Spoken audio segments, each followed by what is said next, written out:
morning, Nigeria, and welcome to Live on Dominion Television. It's Monday, the 29th of December, 2025, and this is your trusted space for focused conversations and stories that shape our day and our nation. I'm Oluwayemi Adelaku. And I am Samson Balogun. Thank you for choosing to start your morning with us, whether you are watching from home and or maybe on the move or tuned in online.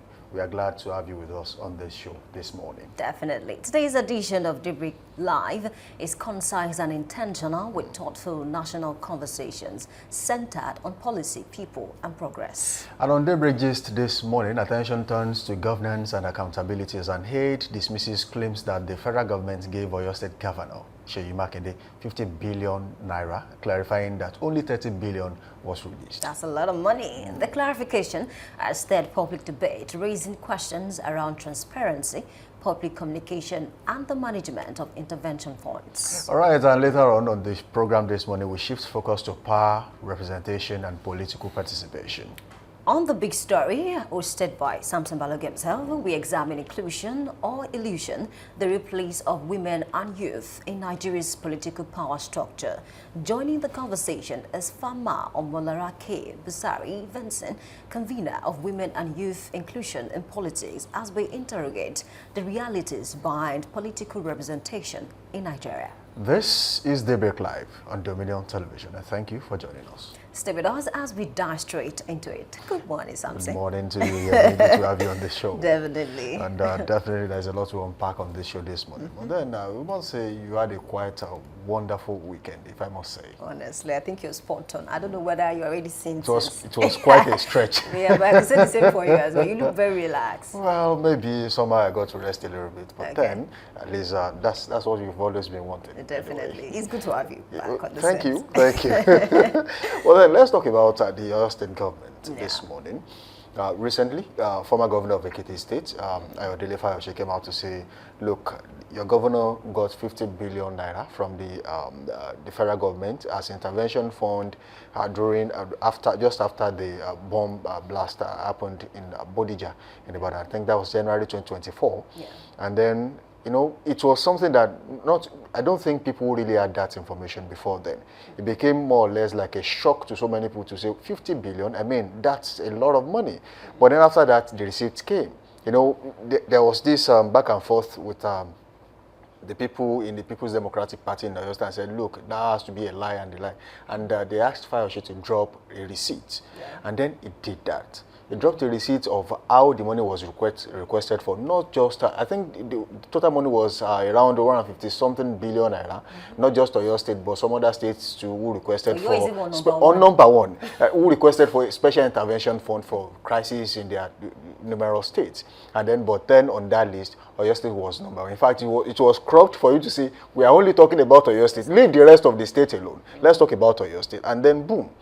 The CPS, the Chief Press Secretary to the Oyo State Government, came out yesterday and said, look, yes, we understand that there were requests, but then they did not give us 50 billion. They gave us 30 billion, and the remaining 20 billion was withheld somehow as a form of inducement that, okay, if you can do this for us, then you get the remaining 20 billion, and then we did not go back to get the 20 million. Now, the question that arose yesterday was that, yes, initially you said there was nothing like that. And now you are claiming, oh, you got 30 billion. Where is the place of accountability and transparency in any of this? That's the question people are asking. Honestly, a lot of Nigerians are really surprised. Let me say people for your state in particular to say that how come we didn't hear anything about this, that, you know, a relief fund of about 50 billion naira was received by the Oyo State Government. And then one more thing is the fact that, you know, I really did not expect that it would get to this with that. Fayose is going to post receipt. But this is not the first time that something like this will happen. Yeah. And people will post receipt online. But then this is what, you know, Oyo State Government must do at this point in time. I think in May last year, you know, Punch newspaper reported that about 4.5 billion naira, was approved, you know, for the victims of landowners. Exactly, you know, all of those things. And then, according to the essay on media to the governor of Oyo State, that's Dr. Sulaiman, he also said something yesterday when he said that, okay, indeed, we received 30 billion, not 50 billion. He said the remainder part of that money, you know, was used for, you know, road repairs, you know, security upgrades, and then proper burial for people that died, you know, in that incident. So we need, maybe at this point in time, Oyo State must do like a proper breakdown of how the money was spent.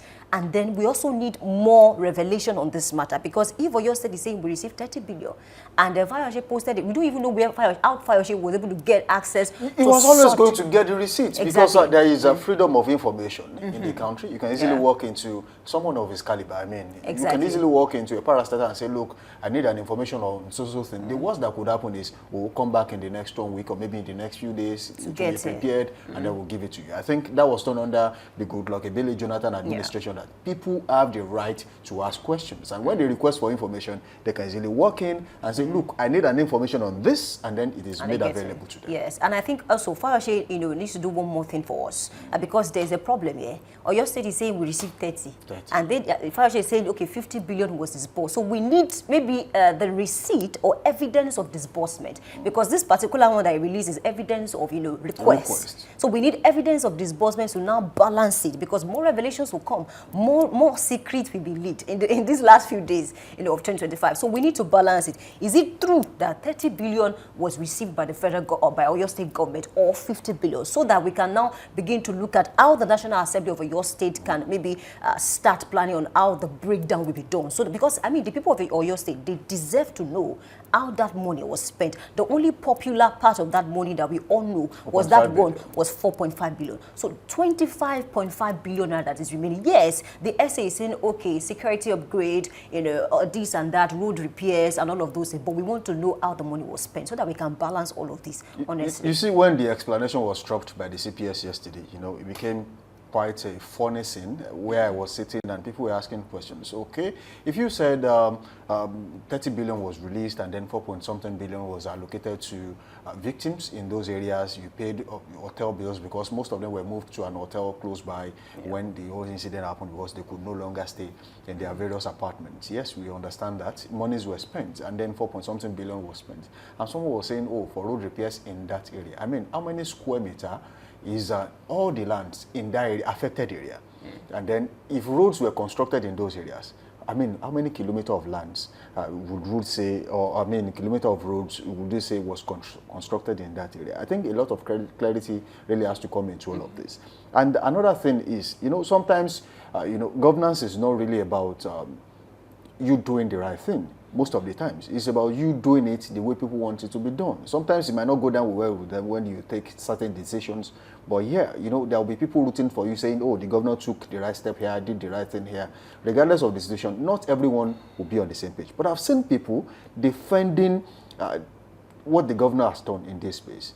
Yeah, there are so many times, I want to believe that because one thing I told someone was that if they did not receive an amount, any penny from the federal government, I think the press conference the governor had, the media chat he had in Ibadan, was the right place for him to hit the presidency as regards the request that was made and was never granted. But yes, after that, the receipt came out just like Fayose said. And I want you to tell you that one of the people I know in Nigeria as of now who don't really care about what you say about them is Ayodele Fayose. Now, I've seen people say a lot of things about him. Oh, when you were governor, you did this. Oh, former President Olusegun Obasanjo said this about you. It's not really a time for us to now start throwing stones back and forth. It's about who is in governance. Is accountability there? That's a very big question. Now, if Fayose can get the receipt, for request, I'm quite sure you'll get the receipt for disbursement. I'm very sure of that. Unless he wants to back down and doesn't want to talk about this anymore. But the Fayose I know is one that shakes the table. He will never back down. And I still know there's a lot he's going to say about the governor of Oyo State. But let's wait. Let's keep our fingers crossed. A lot is still going to happen. But the question is, when the governor was saying, oh, the remaining 20 billion was meant to be an inducement for me to do this and that for the presidency. One of that was to help them rearrange and restructure the APC in Oyo State. The question was from where to where? A sitting PDP governor to restructure the APC in Oyo State. And he went further to say that at his media chat and said, look, Adebayo Adelabu has no capacity to do the job he's doing for you. And some people have called to say, look, the governor is pained about the fact that his own preferred candidate to be minister in Oyo State was not picked, and Adebayo Adelabu got the nod instead. There's a lot of things. So many things will still happen. Okay, let me just say my bit on that one that you mentioned, because Fayose also mentioned the fact that if the governor can go on national TV to begin to talk about the personal meeting that he had with the president, then of course he's left him with no choice, than to also speak about it. He also mentioned that there are some other relief funds that was disbursed to Oyo State government apart from this 50 billion naira. That's why I said, we are here for a long one. I mean, the next few weeks, because other revelations will come out, and then we get to know about those other relief funds. And one more thing, the essay to the governor said that, this is a retaliatory attack, against Governor Seyi Makinde, because he said openly that he's not going to support President Bola Ahmed Tinubu in 2027. I disagree. Then it's a problem. I disagree. And apart from that, I think a lot of persons are asking that, okay, is Fayose doing this, because of the tussle between Wike and, Seyi Makinde? Because according to Fayose, he said, wherever Wike is, I will be there. I mean, that unstinting loyalty, that, Fayose is expressing towards Wike, I think is also something to look about. But regardless of all of those things, I think accountability is very key. We need to know. And then maybe Oyo State government should start, talking about other relief funds now before receipts would drop again about all of those things. Because, the people of Oyo State, they deserve to know the truth. You see, one thing I've always told people, especially when we talk about, administration, governance in Nigeria, is the fact that people are quick to blame the federal government about what happens in their domain, and it's quite easy to say, oh, whatever happens in Ibadan, or maybe in Esha, in Keshi, Igboho, or so many other places in Oyo State, the president gets the blame, but nobody points an accusing finger at the governor. Most of the times they escape that, and it's becoming a problem, because one of the things they do, I've always, been an advocate of, look, hold your governors responsible for things that happen within their domain. And I'm not saying the presidency can now, live a free life and say, oh, nothing is happening. We are no longer, going to be held responsible for anything that happens. But the truth of the matter is, majority of the problems being caused in Nigeria are being caused by state governors. I'm not talking about Oyo State alone now. I'm talking about all 36 states in Nigeria. You can imagine when the president came on board and said, look, I want local government autonomy for all local governments in Nigeria. It's not to take power away from you, but to make sure that we strengthen grassroots politics. That is just secondary. But then to make sure that development goes to every the nooks and crannies of Nigeria. But then, hey, the state governor said no. Most of them, they get these monies that belongs to the local government and then disperse peanuts. There's a place in Nigeria that, they get just 5 million naira. I don't want to mention them. They get 5 million naira as what you got impressed for each month. And then they are being told by their governor to say, look around you, find a road of so kilometers, and then you submit, and then we'll come and construct. Now, what that does for local communities is that economy in those areas, becomes a problem, because local contractors are not being encouraged. And two, the problem now is that the local government chairmen they are helpless, because when you go to the offices and say, oh, we have a challenge in this social place, we have this, and so what they do is they write it down. So they put it in a request form and they send it to the governor.